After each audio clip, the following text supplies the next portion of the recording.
Hi guys, today's video topic is S.J. Thomason 3 transformed wives inside an Aunt Lydia costume? Judge for yourself. Not impose and use someone else's body against that other person's consent. So what I would like to let her know is, again, as we saw here, 99% of women consented to sex. When you consent to sex, you have to know that there's a possibility that you're going to get pregnant. Unless you're a complete ignoramus or somebody who is unfortunately not on our planet, you would not be aware that having sex is going to result in a pregnancy. It's likely it's going to result in a pregnancy. And so when you have sex, you consent to sex, you are opening the door for the likelihood of pregnancy. And so the simple fact that your uterus, which was created by God to bear a child, each month goes through a process getting ready for the child. And when you allow a sperm to come into your uterus, you are preparing the situation for a child to be born. Okay, the sperm, the egg, they unite. The baby's conceived, and then the process kicks off. Your uterus wasn't made for you. Your uterus was made for the baby, period. So your uterus wasn't made for you. Your uterus was made for the baby, period. So your uterus wasn't made for you. Your uterus was made for the baby, period. So on that note, According to the transformed wife, aka Lori Alexander, every single woman was created with the anatomy to bear and nurse children for a reason. It doesn't mean every single woman will be able to have children, but to deny this is to deny reality. Godly women should welcome children freely. They are a blessing from God. Your bodies, women. We have breasts, ovaries, wombs. We have monthly periods. That remind us of our purpose in life from the time that we're 12 to 50 or so. Every single month we're reminded of our purpose in life is to bear and have children. My two sons, when I had an ultrasound, and one of the greatest ways to eliminate the possibility for a person wanting to have an abortion is to actually show them their ultrasounds. And so I have the ultrasounds right here in front of me. If you guys can see it, I'll show you in just a second. Got some pretty amazing ultrasounds. Just like all these crisis pregnancy centers popping up all over the United States do. They make you get an ultrasound and show you the baby, and they tell you that they have full services to help you, but they don't. They never offer an abortion. They are pro-life facilities. Read this paragraph.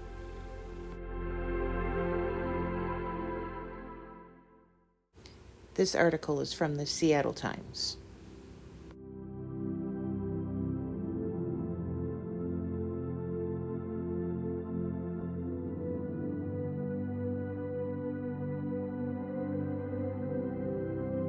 It's wonderful that I saw that. And one of the reasons I'm telling you this is because during my second son's pregnancy with my second son, the doctor told me that I could terminate the pregnancy if the results of my amniocentesis came back positive. Now, I was 38 years old when I had my second son, and I, of course, feared Down syndrome. And so I was worried that I might get it because my chances were relatively higher than, of course, a younger woman who was pregnant at the same time. But my little son had 2 soft markers for Down syndrome. And I remember waiting on pins and needles, wondering how those amniocentesis results were going to come back. You mean your obstetrician or gynecologist gave you a choice in the matter, and you chose to have your son? You made a choice there, did you? And I was rather horrified at the terminology used to describe my son. I saw a fully formed little body inside of me. I saw a head, I saw little fingers, all this kind of stuff. And here I've got this doctor saying I can terminate the pregnancy. And that certainly was not going to happen. And so I want to encourage people to think about at least carrying the baby to term. I'm not saying you need to have it, but at least think about carrying the baby to term. Yes, because carrying the baby to term doesn't alter the female body in any way, right? Right?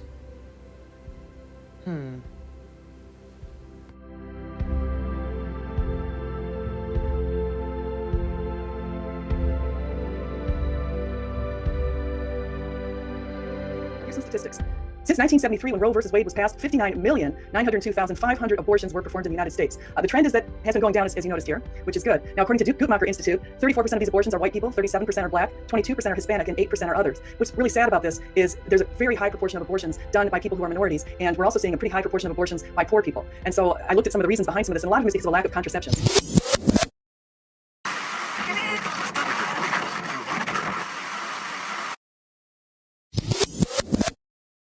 For Disease Control said a total of 609,591 abortions for 2018 were reported from 49 reporting areas. And so you can see some statistics. The abortion rate's about 11.3 abortions per 1,000 women between 15 and 44 years, or 189 abortions per 1,000 live births. And so these are some pretty staggering statistics. We also see that most of them, fortunately, most abortions were performed at under 9 weeks gestation. Nearly all are under 13 weeks gestation, if you consider nearly all, the number 92.2%. So we can see some other interesting. So what do I do? Because of what you do. Yes. What is it that you do, Mrs. Drake? Young girls out. You help young girls out. That's right. How do you help them out? First one is, it's safer than illegal abortions. That sounds like a pretty reasonable argument, but over the 46 years from 1973 to 2019, an average of 1.3 million abortions were performed in the United States each year. The absolute number of abortions would actually decrease because, according to the CDC, in 1972, prior to Roe versus Wade, 130,000 illegal abortions were performed, which went down to 17,000 in 1974. So people are still getting illegal abortions these days, thousands of people, but you can see these numbers are statistically significantly way less than the number of people having abortions today. One question, please. How do you help them out? When they can't manage. When they can't manage? That's right. You mean when they're pregnant? So, how do you help them out? I help them start their bleeding again. You help them to get rid of the baby. You perform an abortion. Is that right, Mrs. Drake? You perform abortions, don't you? That's not what I do, dear.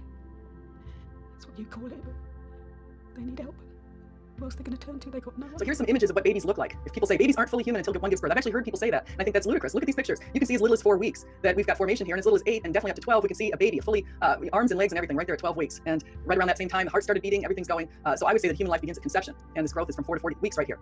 So if we found a human blastocyst on the moon, we would say we discovered life on the moon. That's human.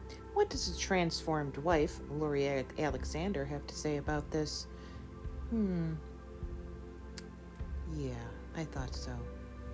Babies don't feel pain before 24 weeks. Well, the Royal College of Obstetricians and Gynecologists said, in reviewing the neuroanatomical and physiological evidence in the fetus, it was apparent that connections from the periphery to the cortex are not intact before 24 weeks of gestation. And as most neuroscientists believe that the cortex is necessary for pain perception, it can be concluded that the fetus cannot experience pain at any sense prior to this gestation. Now, does it really matter if the fetus can or cannot experience pain? Does that really matter? Does the inability to perceive pain legitimize killing? Oh, look, another direct comparison to Lydia Alexander, the transformed wife. What if those people who are born with congenital sensitivity to pain and they don't feel pain? Should we kill them? People who don't feel pain, they don't feel temperature, should we take this on an equal level? Is pain the arbiter of whether or not someone's allowed to retain his or her life? Some say, well, babies aren't conscious and have no perception of identity. Well, people sleeping in a coma or in a coma aren't conscious either. Should we kill them too? Okay, newborn infants also don't have a perception of identity. Should we kill them too? All right, no, of course not. No. Remind me again what she said on Modern Day Debate back in 2020. They were just relocated, weren't they?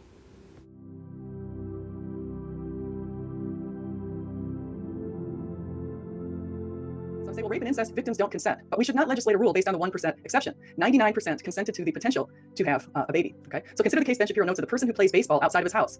He didn't consent to hitting a neighbor's window with a baseball, but if he does hit the neighbor's window with a baseball, is he liable to fix the window? Sure. Just by virtue of playing baseball outside of the house, he consented to the potential of hitting the window. Same way as the woman does the act that results in the baby, she is liable for that. Even if she didn't plan for it, even if she used birth control and the birth control didn't go through, there's always that risk. That's just part of the human experience. There's always the risk.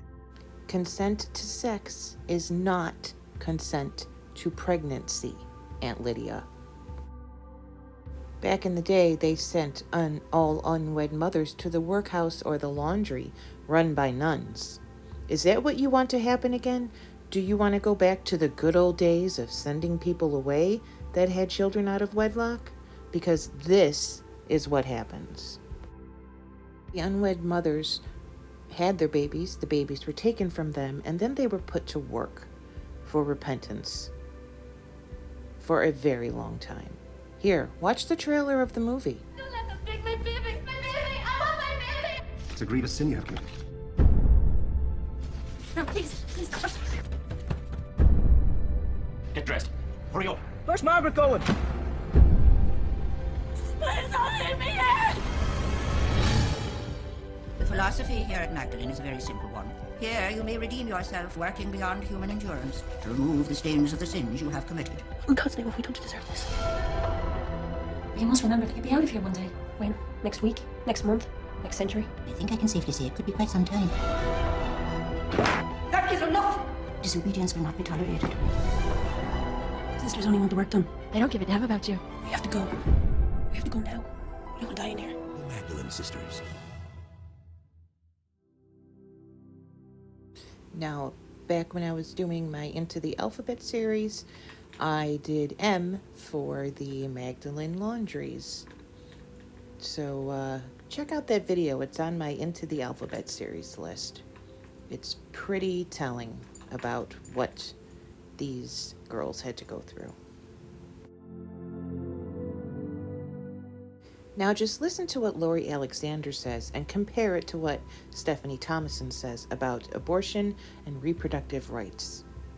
Compare and contrast. Be at home. We're created to bear children and raise those children by ourselves. Those children need and want their mothers at home full time with them, have babies and raise them in the nurture and the admonition of the Lord. Sure, it's hard. Sure, there's a lot of suffering and pain that goes along with it, but it's good. It's because they have the birth control mentality, which is, in my opinion, satanic. If you study the roots of birth control, they're wicked. study Margaret Sanger and all of the radical feminist women who began the birth control, who brought birth control over here, who convinced women to take it. It's led to promiscuity, millions of unborn babies being slaughtered in their mother's womb, women not even getting married anymore, not making that decision after marriage to not even have children. And the church stood strongly against birth control for many years after our culture accepted it, because they knew that children were a blessing and part of marriage, part of sex within marriage, as a result of sex within marriage. So if you're married, get rid of that birth control mentality. If you're married and you're having sexual intimacy with your husband, expect to have children if you aren't infertile. Expect that you will have babies and raise them to be godly offspring.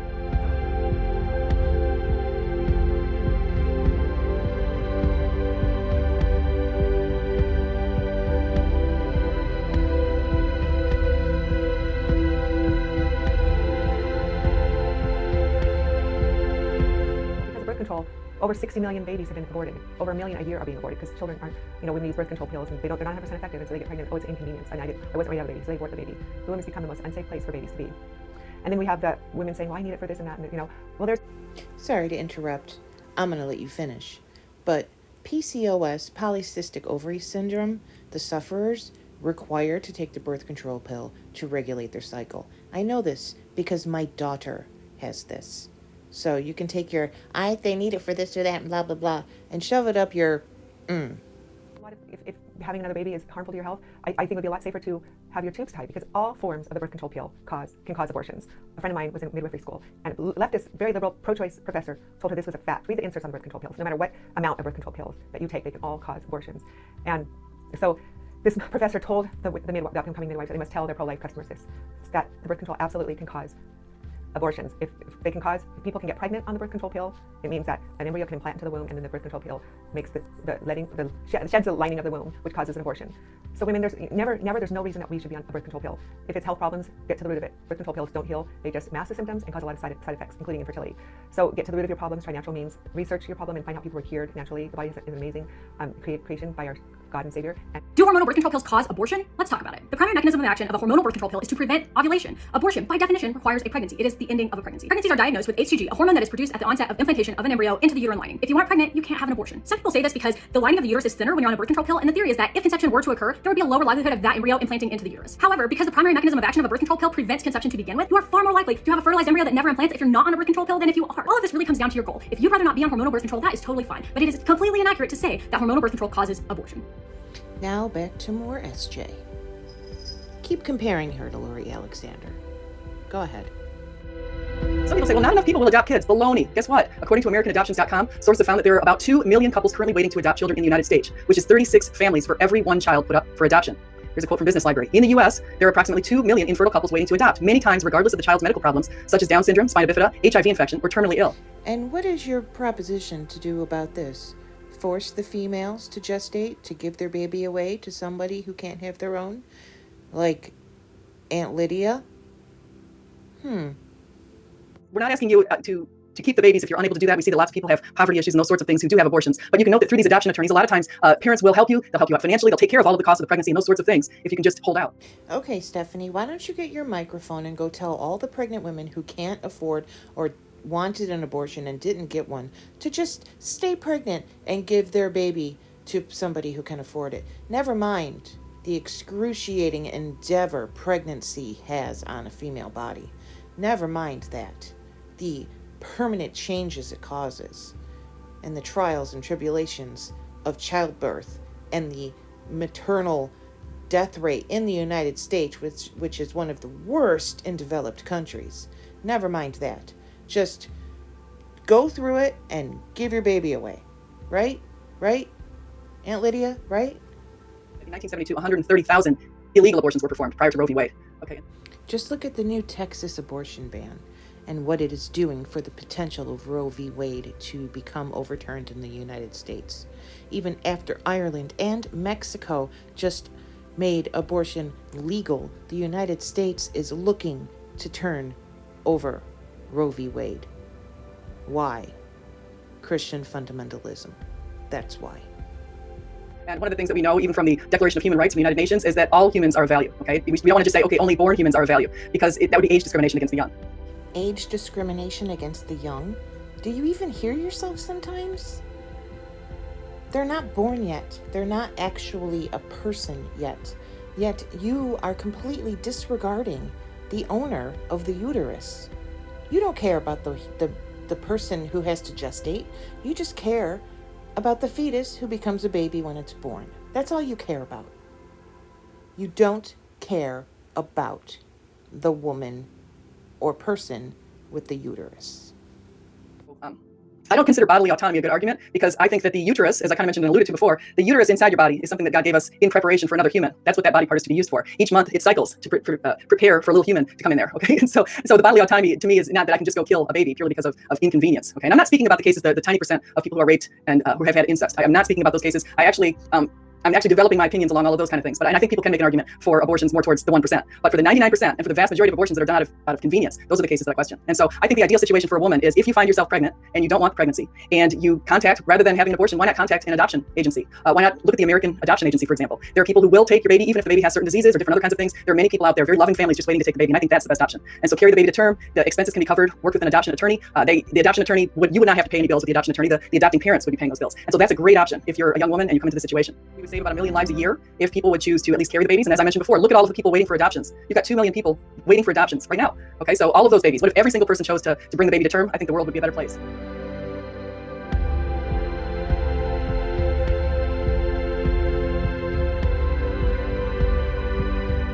Well, now that you've watched the entire video, you tell me, is S.J. Thomason 3 transformed wives inside an Aunt Lydia costume? What do you think?